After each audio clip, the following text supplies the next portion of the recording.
ทุกคนเคยสังเกตตัวเองบ่ว่าเวลาตัวเองอยู่ผู้เดียวนี่รู้สึกว่าตัวเองหล่อนะทุกคน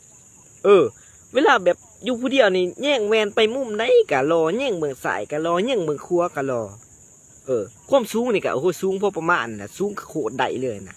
ผิวกะขาวหน้ากะใสดั้งกะคมแต่เวลาออกไปที่สาธารณะทุย